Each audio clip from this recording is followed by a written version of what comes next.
Captain Jake Martinez walked through the cold metal halls of Nexus Prime Station. His boots made sharp sounds on the floor with each step. He had been to this place many times before, but today felt different. Today would be the last time he came here as a friend. The meeting room was already full when Jake arrived. Aliens from different worlds sat around a huge table that glowed with blue light. The air smelled strange, like flowers mixed with metal. Jake took his seat next to Ambassador Lisa Johnson. She looked calm, but Jake could see the anger in her eyes. Speaker Veltar stood up at the front of the room. He was tall and thin, with skin that looked like green glass. His voice was cold when he spoke. We are here today to vote on Resolution 2847. This will change the status of humans in our council. Jake felt his hands form fists under the table. For 15 years, humans had been part of this council. They had fought wars for these aliens. They had shared their best ideas and strongest. Soldiers, they had saved entire worlds from dying. And now, these same aliens wanted to throw them away like garbage. Humans have become too dangerous, said Coordinator Zephi from the Corvin Federation. His forearms moved as he talked, and his red eyes never blinked. They refuse to give. Use their weapons. They think they are better than us. Lisa Johnson stood up slowly. Her voice was steady and strong. We have never said we are better than anyone. We have only asked to be treated as equals. We have given our blood to protect your worlds. We have shared our knowledge to make your lives better. And this is how you thank us. Queen Zixara made a buzzing sound with her insect mouth. Humans are too violent, too unpredictable. They cannot be trusted with full membership. Jake wanted to laugh, but he felt too angry. The Thrix had started 3 wars in the past 10 years.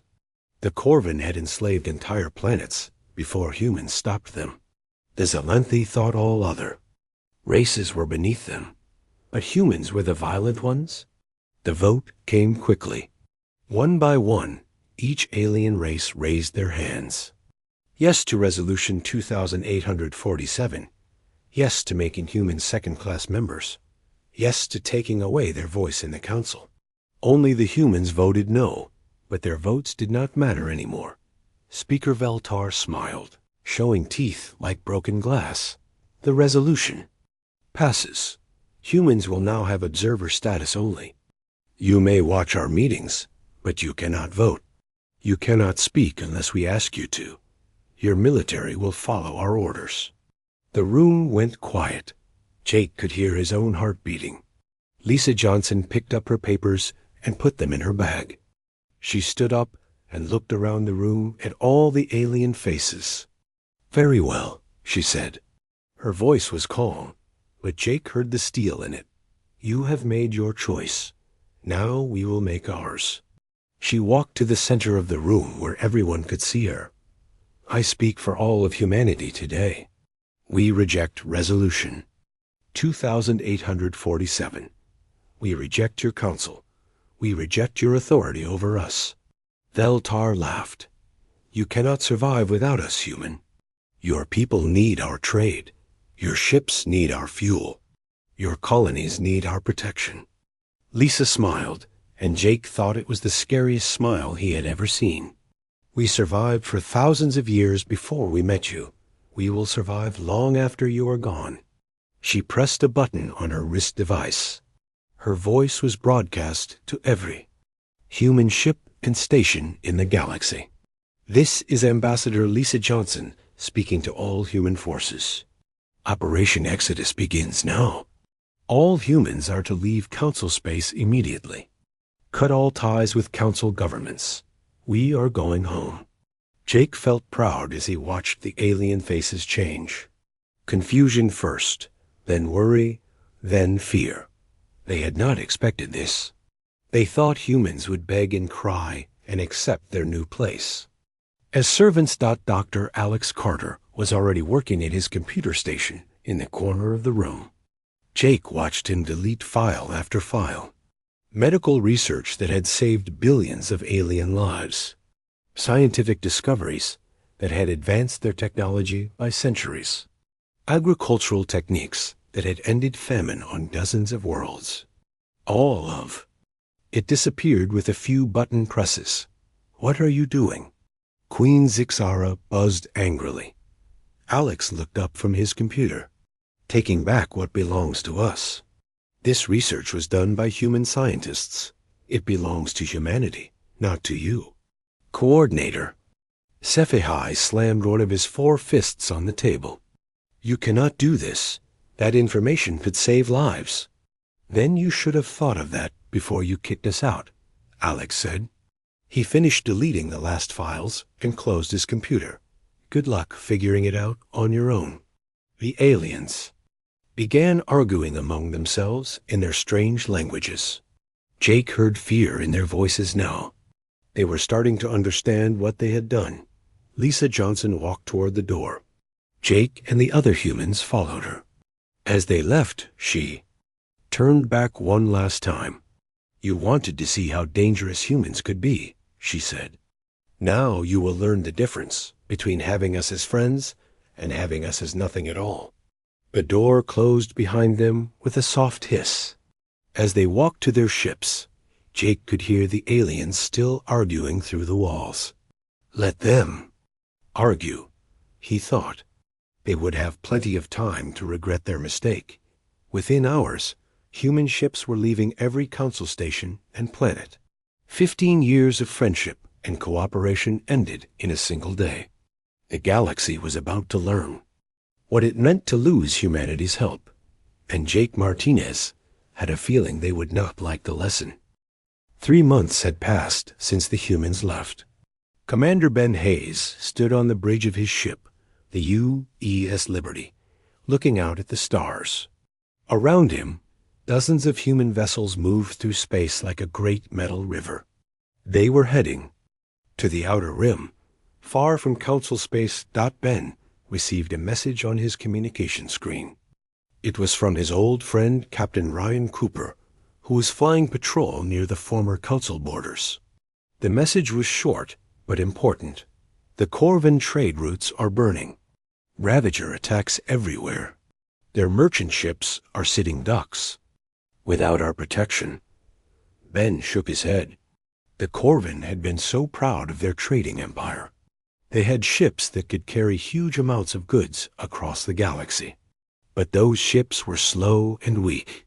For 15 years, human patrol fleets had kept the trade routes safe. Now the Ravagers were having a feast. On the planet Corvin Prime, Coordinator SciFi stared at reports from his military commanders. In just 3 months, they had lost over 200 merchant vessels. The Ravagers attacked in groups, using hit-and-run tactics that the Corvin military could not handle. Their rigid battle formations were useless against enemies who fought like wild animals. Send more warships to protect the trade routes, SciFi ordered. His aide, a younger Corvin named Vextal, looked nervous. Sir, we have already sent all available ships. The Ravagers destroy 2 ships for every one we send. Our captains do not know how to fight them. SciFi's red eyes grew darker. The humans had always handled the Ravagers before. Human tactics were strange and unpredictable, just like the Ravagers themselves. Human captains could think like pirates when they needed to. Corvin captains only knew how to follow orders and fight in straight lines. Far away in the Vortani crystal cities, a different crisis was growing. The Vortani were beings made of living crystal who lived for thousands of years. They had always been proud of their perfect bodies that never got sick. But now, a new disease was spreading through their worlds. The crystal plague started small. A few Vortani would find dark spots growing on their crystal skin. Within days, the spots would spread until the entire being cracked and fell apart. The Vortani doctors had never seen anything like it. Their medicine was based on energy and light, not the chemical compounds that carbon-based life Use. Dr. Rachel Brooks watched the reports from her new research station in human space. She knew exactly what the crystal plague was and how to stop it. The cure was simple, just a modified virus that could repair crystal matrices. She had discovered it 5 years ago and shared it with the Vortani Medical Council. But when Dr. Alex Carter deleted the human research files, the cure had vanished. With everything else, Rachel received a desperate message from Dr. Zarthul, her former colleague on the Vortani homeworld. Please, Rachel, my people are dying. Entire colonies have gone silent. We need your help. Rachel stared at the message for a long time. She had liked working with Zarthul. He had been kind to her and had treated her as an equal. But the Vortani government had voted to reduce humanity to observer status, just like all the others. She sent a short reply. The cure exists in my deleted files. The human colonial alliance policy is clear. No aid without formal alliance and equal partnership. On the Thrix worlds, Queen Zixara faced a different kind of disaster. The Thrix were insect-like beings who lived in huge hives. For centuries, their society had been perfectly organized. Every drone knew their place and followed orders without question. But now, something had changed. Drones were beginning to think for themselves. They asked questions. They formed groups outside the hive structure. Some even left their assigned colonies to start new settlements. The perfect order of Thrix society was breaking down. Zixara knew why this was happening. For 15 years, human psychologists had helped the Thrix maintain social stability. Humans understood both individual thinking and group behavior. They had developed techniques to keep the Thrix hives united while allowing for some personal freedom. Without human guidance, the old methods of control were failing. Zixara could try to use force to bring the rebels back in line, but that would mean civil war. The Thrix had not fought among themselves for over 1,000 years. Meanwhile, in the independent human territories, engineer Chris Phillips was building something amazing. The new station called New Geneva was taking shape in the asteroid belt of the Kepler system. It was bigger than any council station, with sections that rotated to create artificial gravity and gardens that grew food for thousands of people. Chris used techniques he had learned from all the council races. Corvin engineering for the massive structure, Vortani crystal technology for the power systems, Thrix organization for the living spaces, and Nephilim atmosphere control for the air systems. But he combined them in ways that none of the original races had ever thought of. The result was something completely new. A space station that was also a city, a fortress, and a research center all at once. Other human engineers came to study Chris's work. Soon, they were building similar stations throughout human space. Sam Foster piloted his merchant ship, the Free Trader, through the neutral zone between human and council space. His cargo holds were full of rare minerals and manufactured goods. 3 different alien governments had tried to hire him for supply runs, offering huge payments in credits and resources. Sam's communication system beeped with another message. This one was from a Nephilim trading consortium. The gas-dwelling beings needed special equipment for their mining operations. Their own technology could not handle the pressures and temperatures of deep gas giant atmospheres. Human traders only. Sam muttered as he read the message. Funny how that works. The Nephilim had always been mysterious beings who lived in the clouds of gas planets. They traded in rare gases and energy crystals, but they had never been able to do large-scale mining. Human-designed pressure suits and extraction equipment had made them rich over the past 15 years. Now their mining operations were shutting down one by one. The equipment was breaking, and no one knew how to fix it. The Nephilim were facing economic collapse, and they were desperate enough to pay almost anything for human help. Sam sent back a simple message. Contact the Human Colonial Alliance government. All trade agreements go through official channels now. Back on Nexus Prime, Speaker Veltar stared at the reports coming in from across Council space. Trade was down by 60%. 3 major colonies were asking for emergency aid. The Ravagers were getting bolder every day, and the humans were nowhere to be found. He had thought that cutting ties with humanity would make the Council stronger. Other races would respect them more. It would no longer be dependent on human strength and cleverness. Instead, everything was falling apart. Veltar's aide brought him another report. This one made his green skin turn pale. The Aldorian Empire, humanity's former enemies, had just signed a trade agreement with the Human Colonial Alliance.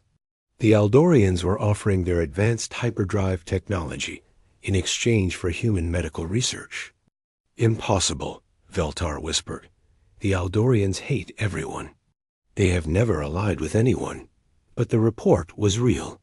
The proud Aldorian Empire had recognized something in humanity that the Council had thrown away.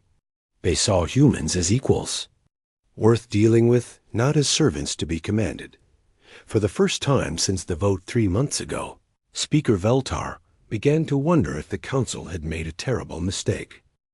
6 months had passed since humanity left the Council. General Kate Morrison stood in the command center of her new base on the planet Liberty Prime. Through the large windows, she could see human soldiers training with equipment from 3 different alien races. Corvin energy weapons, Vortani crystal shields, and Thrix communication gear, all working together in ways their original makers had never imagined.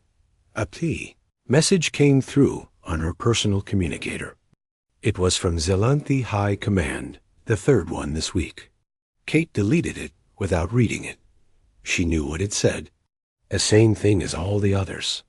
A request for help against the Ravagers, disguised as an order from a superior military force. Zelanthi Empire was falling apart. Their energy weapons were the most powerful in the galaxy, but power meant nothing without the right tactics. For 6 months, they had been losing battle after battle against the Ravager clans. Their generals still fought like they were in parade formations, neat lines of ships firing in perfect order. The Ravagers fought like wild beasts. They came from all directions at once.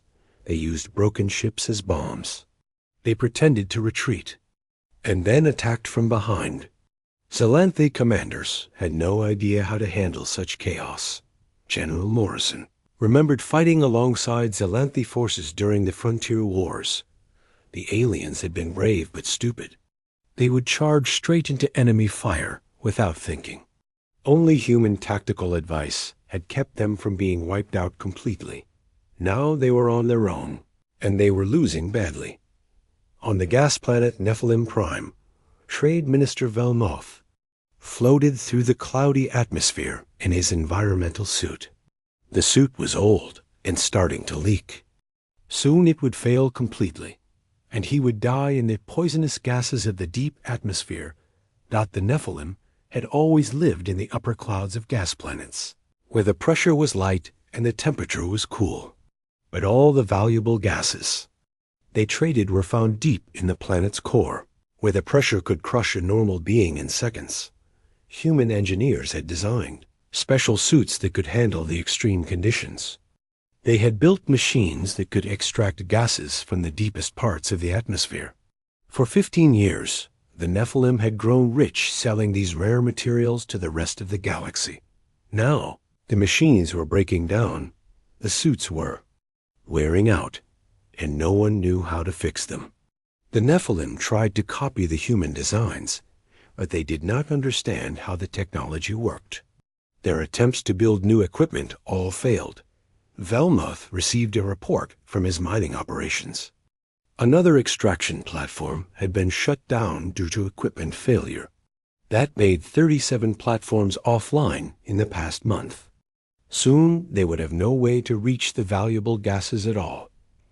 He sent another message to the Human Colonial Alliance, offering to pay triple the normal rate for new equipment. The reply came back within hours. All trade negotiations must include political alliance. The Nephilim government must recognize human equality and sovereignty. Velmuth knew his people would never agree to that.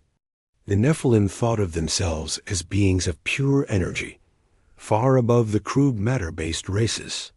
They had supported Resolution 2847 because they believed humans were too primitive to be real partners. Now they were learning the price of their pride. In the crystal cities of Vortanes, Dr. Zarthul watched another of his patients crumble into dust. The crystal plague was spreading faster now. Entire city blocks were empty, their inhabitants nothing but glittering powder on the ground. The Vortani had always believed their crystal bodies made them immortal. The plague was proving them wrong. Zarthul had tried everything he could think of. Energy treatments, light therapy, harmonic resonance healing. Nothing worked. The plague kept spreading, turning living crystal into dead stone. He knew that Dr. Rachel Brooks had found a cure years ago. The human doctor had been brilliant, combining biological knowledge with crystal physics in ways that amazed even the Vortani. But her research files were gone, deleted when the humans left. Zarthul sent another desperate message to Dr. Brooks. This time he attached videos of the dying cities, hoping that seeing the suffering would change her mind. The reply was the same as always. Contact the Human Colonial Alliance government. Medical aid available through formal alliance only. The Vortani Council of Elders met in emergency session. The eldest among them, Crystallord Nextar, had lived for over 10,000 years. He had seen empires rise and fall, but he had never faced extinction before. We could surrender our pride, suggested Counselor Kelvin. Agree to alliance with the humans. Accept them as equals. Nextar's crystal body flashed with angry light. Never. We are beings of pure energy and thought. We do not bow to creatures of meat and bone. Then we will die as beings of pure energy and thought. Kelvin replied sadly. On the Thrix homeworld, Queen Zixara faced her own crisis. The great hive cities that had stood for millennia were emptying out. Drones who had served the Queen for centuries were leaving to start their own colonies. The perfect order of Thrix society was collapsing. Worker drones were forming committees and asking for better living conditions. Soldier drones were questioning their orders. Even some of the lesser queens were declaring independence from the main hive. Zixara had tried using the old methods of control, pheromone treatments to make the drones more obedient, punishment for those who asked too many questions. None of it worked anymore. She knew why. The humans had taught the Thrix that unity did not require slavery, that a society could be organized without crushing individual thought. For 15 years, human advisors had helped the Thrix find balance between order and freedom. Without that guidance, the old system was breaking down. Zixara could try to hold it together with force, but that would mean civil war. The cost would be terrible. Meanwhile, in human space, amazing things were happening. Engineer Chris Phillips had finished construction of New Geneva Station. The massive structure was now home to 50,000 humans and growing every day. Ships from a dozen different races came to trade. Even though their governments officially had no relations with humanity, the station was more than just a trading post. It was a symbol of what humans could build when they were free to use their creativity. The design was unlike anything in council space, combining the best ideas from many races, but improving on all of them. Sam Foster docked his ship at New Geneva's main port. His cargo holds were full of rare materials from the Eldorian Empire.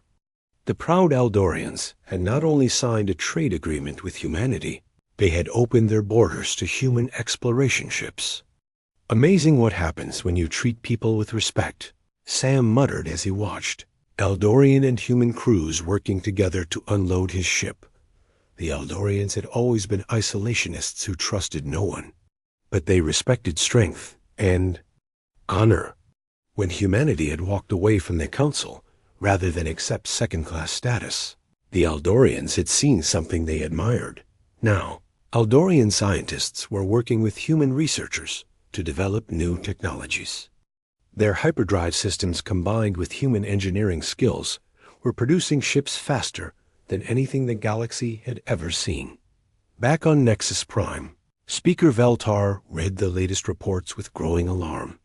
The Corvin Federation was requesting emergency military aid. The Zelanthi Empire had lost 3 core worlds to Ravager attacks. The Vortani were facing extinction. The Thrix were in civil war. The Nephilim economy was collapsing. And through it all, humanity was growing stronger. Their new alliance with the Eldorians had doubled their military power. Their independent colonies were thriving. Other races were beginning to see humans as the real power in the galaxy. Veltar as aide brought him another report that made his blood run cold. Intelligence. Sources reported that the Ravager clans were massing their fleets.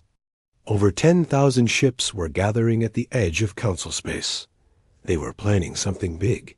"Sir," his aide said nervously, "should we contact the human government? Ask for their help?" Veltar stared out the window at the stars. 6 months ago, he had been so confident. The council would be stronger without humanity. Other races would respect them more. They would prove they did not need human help. Now the galaxy was burning, and the humans were the only ones with enough power to stop it. "Not yet," Veltar said finally. "We still have our pride."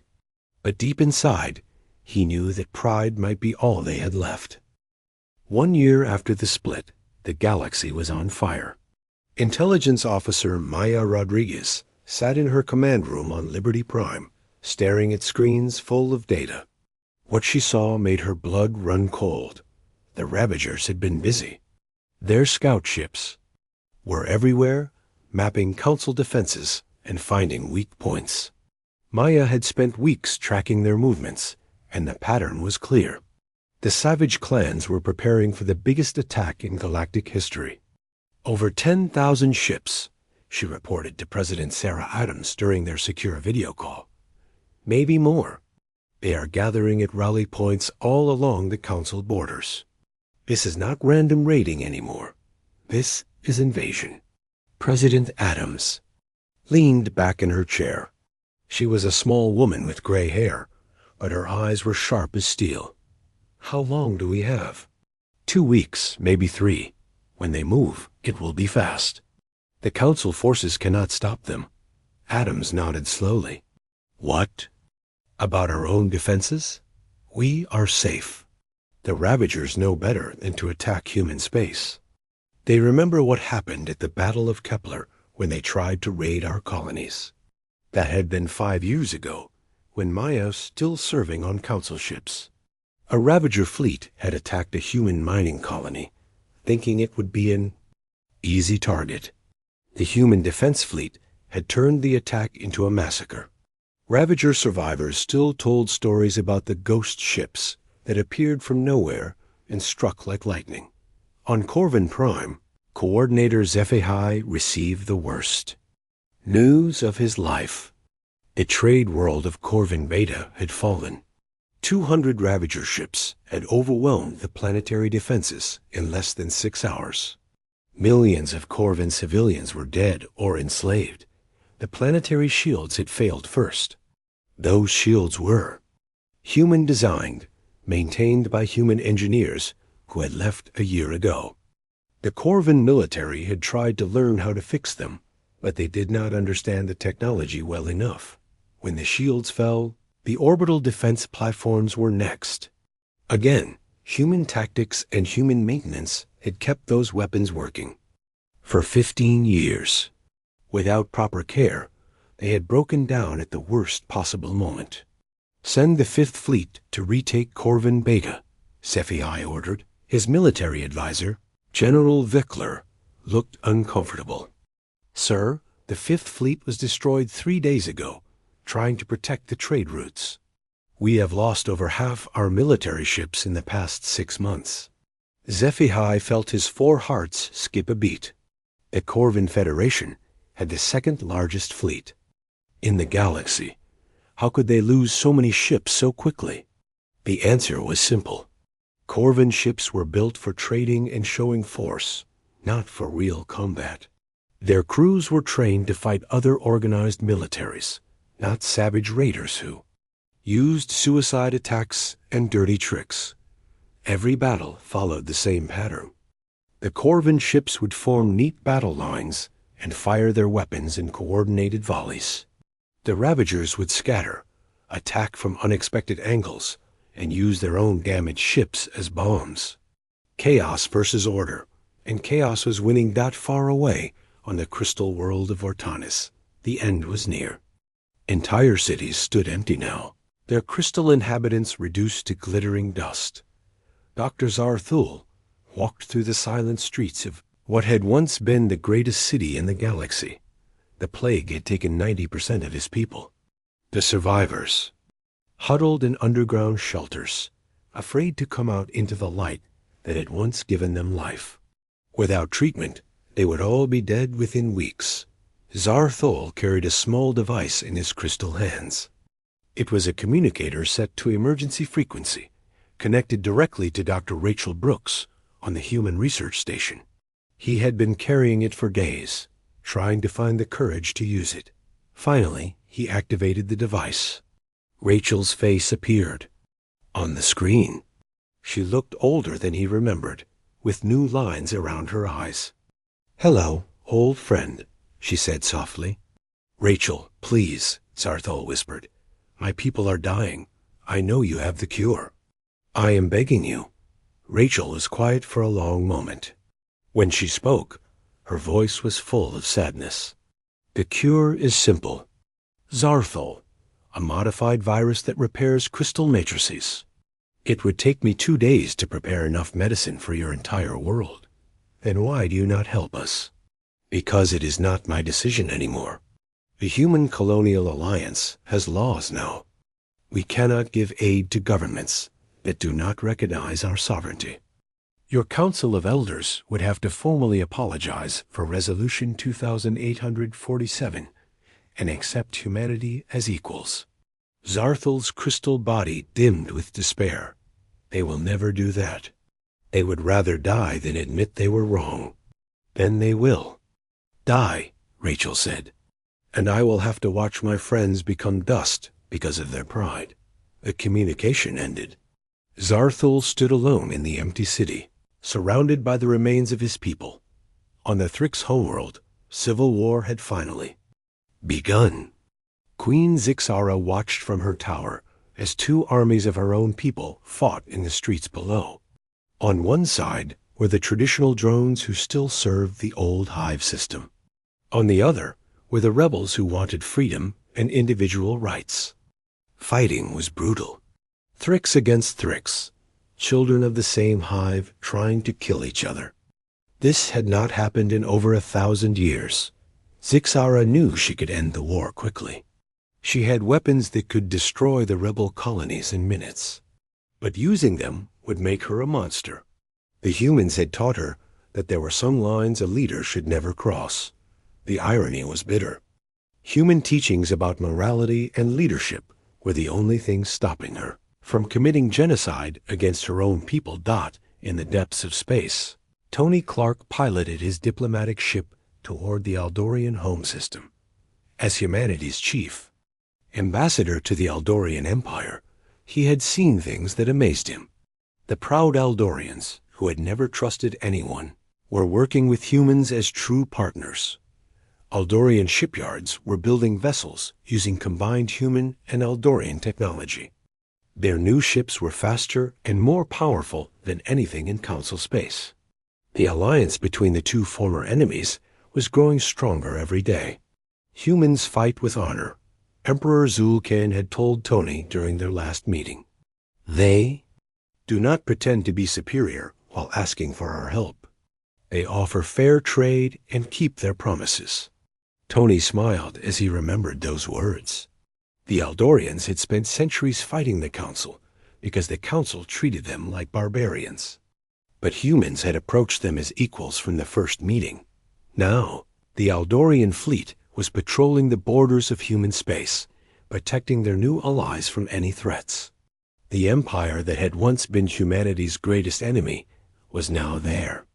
Most trusted friend. Back on Nexus Prime, Speaker Veltar stood in the Emergency Council meeting. Around the table sat the surviving leaders of the galactic community. They all looked tired and afraid. "The situation is critical," reported military. Commander Yellownose. "Corvin Beta has fallen. The Fortani are almost extinct. The Thrix are in civil war. The Nephilim economy has collapsed. And now the Ravagers are massing for a final assault." "What about our own defenses?" asked Queen Zixara through a communication link from her war-torn homeworld. "We have less than 5,000 ships left in fighting condition," Yelenos replied. "Intelligence reports suggest the Ravagers have over 50,000 vessels ready for battle." The room fell silent. Everyone understood what those numbers meant. The Galactic Council was about to be destroyed. Coordinator Zephai spoke first. "We need help. We need the humans." "Never," hissed Veltar. "We are the Galactic Council. We do not beg for aid from former members." "Then we will die as the Galactic Council," Queen Zixara said from her screen. "Is that what you want? To let pride destroy everything our ancestors built?" Veltar looked around the table at the desperate faces of his fellow leaders. Outside the station windows, he could see the few remaining Council patrol ships.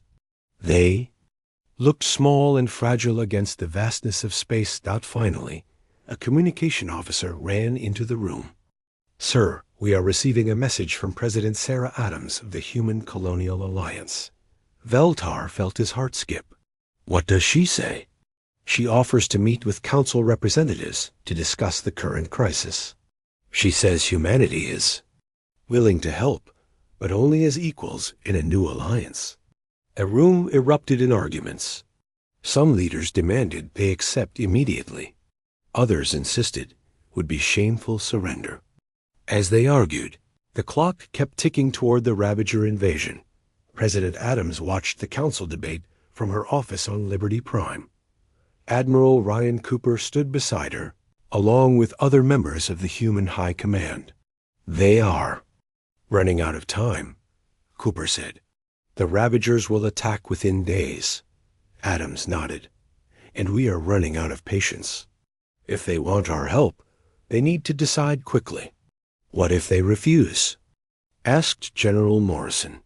Adams looked out at the human fleet gathered around. Liberty Prime. Hundreds of ships built with the best technology from multiple races. Crews trained in tactics that no enemy had ever faced. An alliance with the Eldorians. That made them stronger than the old Council had ever been.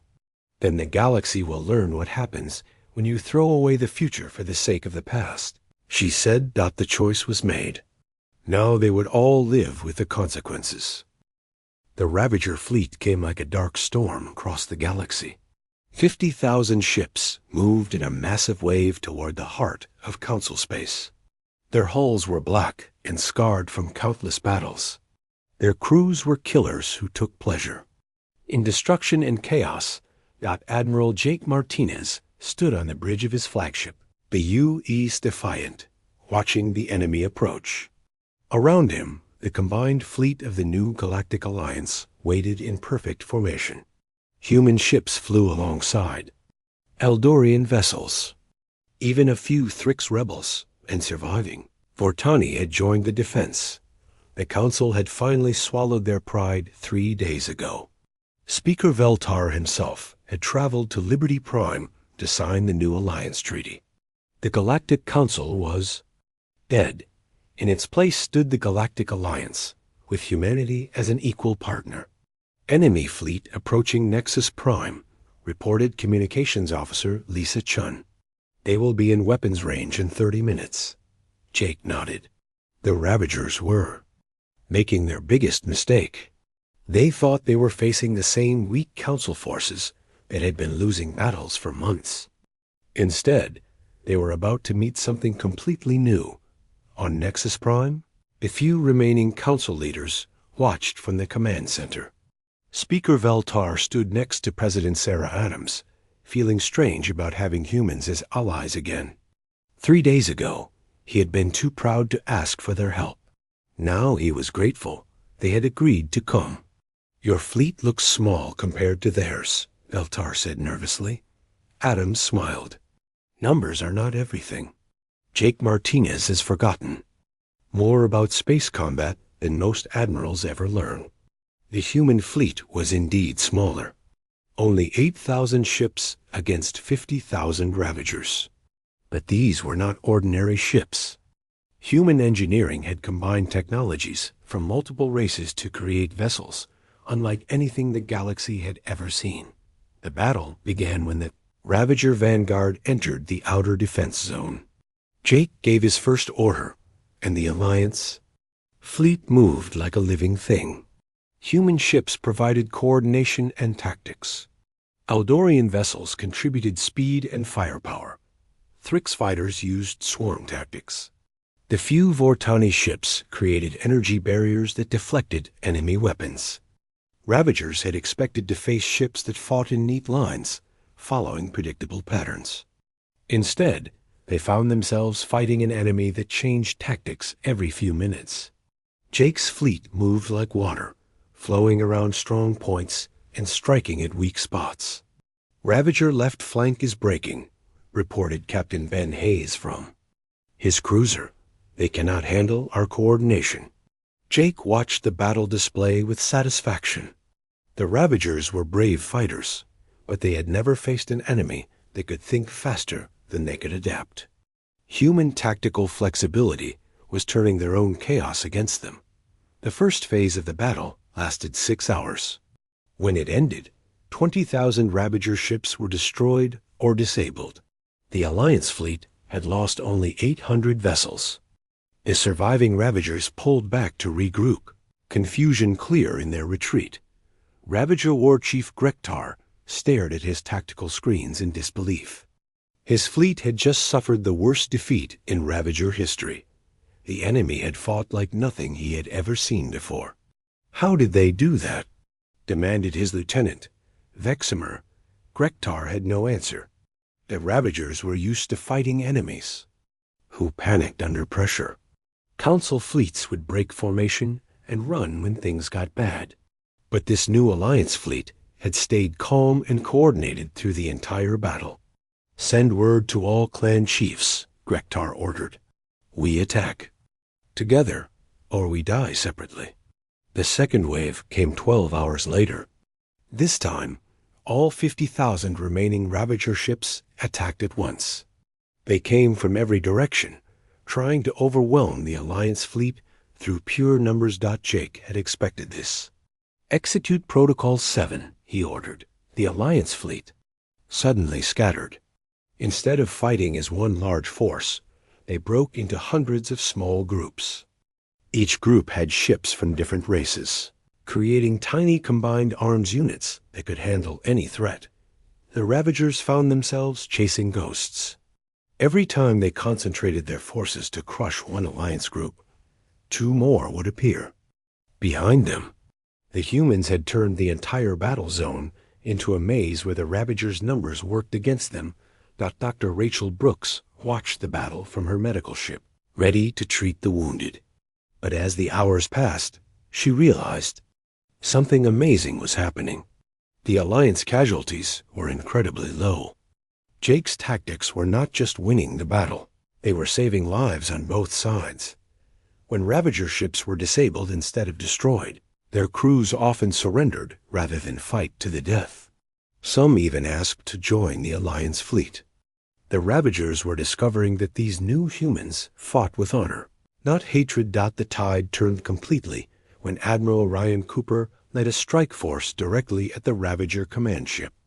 Cooper's mixed squadron of human and Eldorian vessels cut through the enemy formation like a sword. Within minutes, War Chief Grektar was surrounded. "Surrender," Cooper broadcast to the Ravager flagship. "Your war is over." Grektar had never surrendered in his life. But looking at the tactical display, he saw that his fleet was broken. Half his ships were destroyed or captured. The rest were scattered across the system, running for their lives. For the first time in Ravager history, a war chief laid down his weapons that the Battle of Nexus Prime was over. The Alliance had won the most complete victory in galactic history. But more importantly, they had proven that cooperation was stronger than conquest. In the aftermath, representatives from across the galaxy came to sign the new Alliance Charter. Judge Daniel Lee and Dr. Helen White had written a document that treated all races as equals. No one species would dominate the others. Decisions would be made by consensus, not force. Even some Ravager clans asked to join. They were tired of endless war and wanted to try something new. The Alliance welcomed them, with the understanding that they would follow Alliance laws. Speaker Veltar, now just another member of the Alliance Council, approached President Adams after the signing ceremony. "I owe you an apology," he said quietly. Adams shook her head. "You owe humanity nothing. We are all starting fresh today. But we treated you so badly. Resolution 2847 was wrong. We were fools." "Yes, you were," Adams agreed. "But smart people learn from their mistakes. The galaxy is bigger than any one race's pride." On the new station Unity 1, built jointly by all Alliance members, Captain Jake Martinez looked out at the mixed fleet patrolling nearby space. Human ships flew with Eldorian cruisers. Former Ravager vessels worked alongside Thrix fighters. Even the proud Zelanthi had finally joined the Alliance, their energy weapons providing powerful support for combined operations. Engineer Chris Phillips had designed Unity 1 using the best ideas from every race.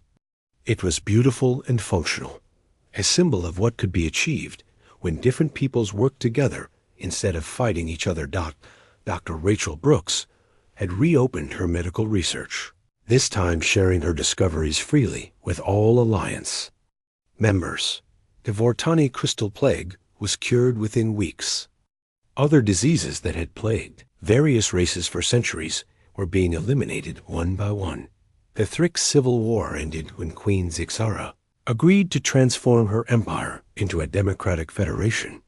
The rebel drones and loyal workers found they could live together when both sides had a voice in government. The Nephilim received new mining equipment designed by human engineers working with Nephilim atmospheric specialists. Their economy not only recovered, but became stronger than ever before. Trade flowed freely between all Alliance worlds. Sam Foster's merchant fleet was now just one of thousands carrying goods and ideas across the galaxy. Peace was profitable for everyone. Jake Martinez was promoted to Admiral of the Alliance fleet, but he never forgot the lesson of the past year. Strength did not come from forcing others to obey. It came from inspiring them to cooperate. The humans had cut ties with the Galactic Council, and the Council had panicked. But from that panic had come something better. A galaxy where all races were truly equal partners. Looking out at the stars, Jake smiled. The future was brighter than ever before. The galaxy had learned that humanity's greatest weapon was not their ships or their technology. It was their belief that everyone deserved respect and dignity. That belief had transformed enemies into allies and turned a broken galaxy into a unified community. And it all started when humans refused to accept anything less than equality.